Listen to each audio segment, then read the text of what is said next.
You ever feel like the world's turned against you? Like no matter what you do, the people you trusted most are working to destroy you?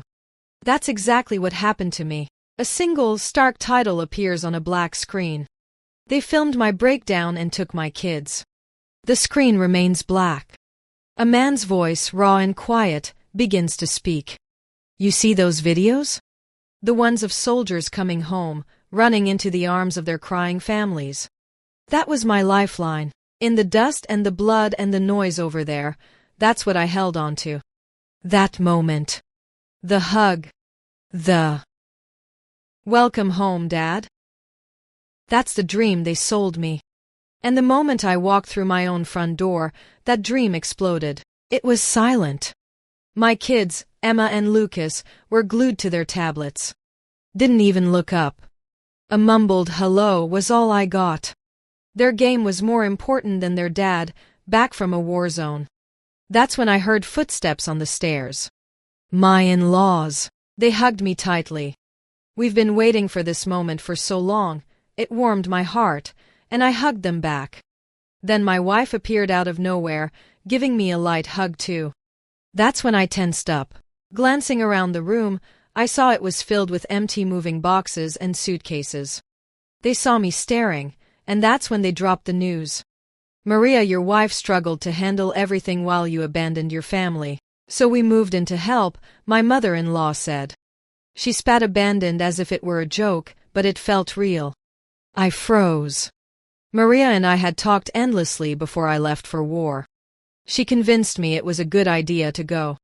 Other ex-soldiers had warned me things would feel off the first week back. So I buried my pain, telling myself it was only a matter of time before things returned to normal. That night, I cooked my famous roast chicken, the one with homemade rosemary, garlic butter, and creamy mashed potatoes. Before I left, my kids begged for this meal daily. Now? Not even a thanks, Dad. We ate in silence until my youngest, 5-year-old Lucas, dropped his plate. Instantly, my training kicked in. I ducked under the table, whispering a countdown from 5 like I did in combat. But when I reached 1, nothing happened. I realized I was home. I took a deep breath and sat back down. Instead of comforting me, my wife stared in horror. Her mother typed furiously on her phone. I didn't know they'd been filming me the whole time. Emma and Lucas were whisked away before I could apologize. The following months were brutal.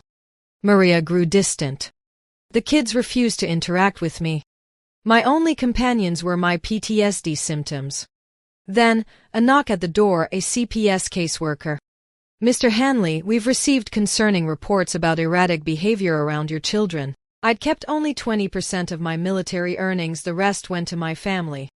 But my account had just $35. I texted Maria.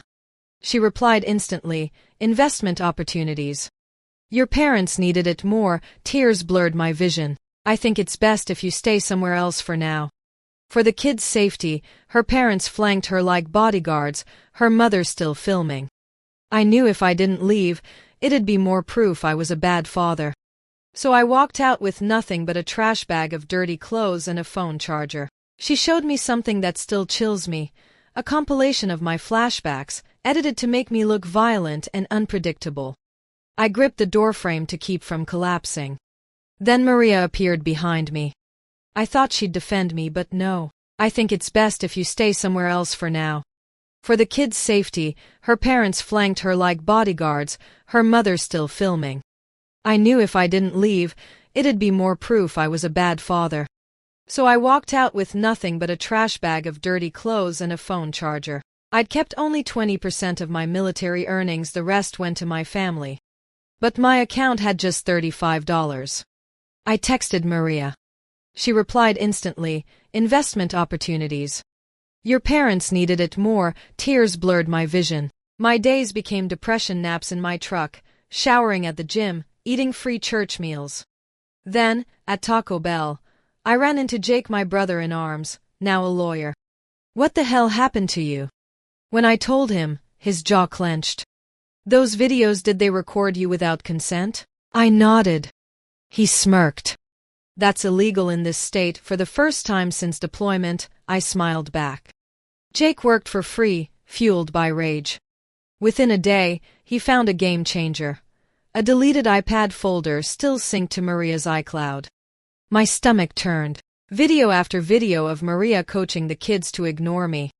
"Remember, if anyone asks, you don't feel safe with Daddy," she said casually. In the background, her CrossFit gym buddy Brad always eyeing her, rubbing her shoulders as she taught our kids to lie. I scrolled with shaking hands. Over 200 videos dated and organized. The earliest. 6 months ago, when Maria started acting strange. One clip showed Emma on her lap, Brad nearby. "What do you say when the judge asks about Daddy?"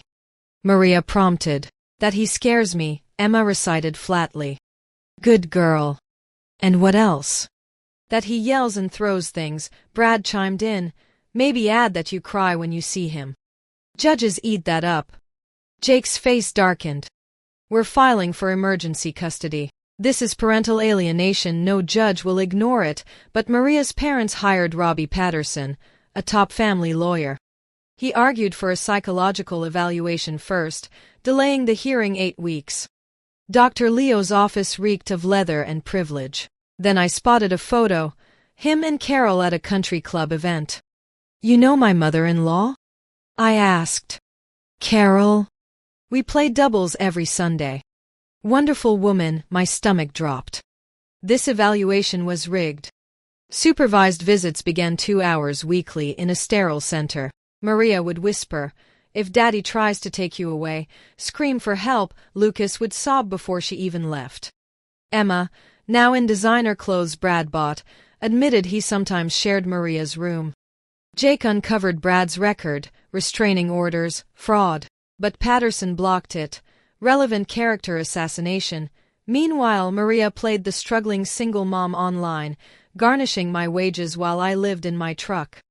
Then Lucas whispered during a visit, "Daddy, Brad hits mommy when he's angry." The supervisor made a note.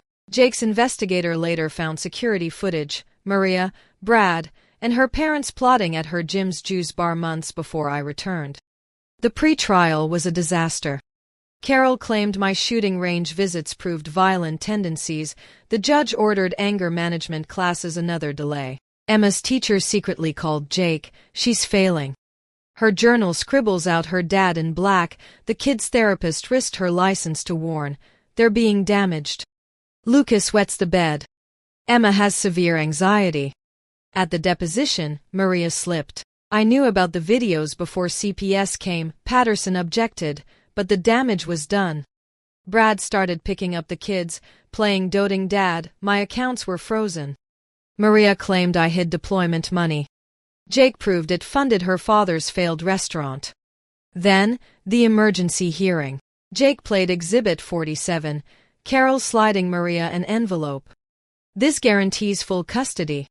Once you have it, sell the house with Brad." Patterson called it deep-faked, but Jake's forensic expert proved its authenticity.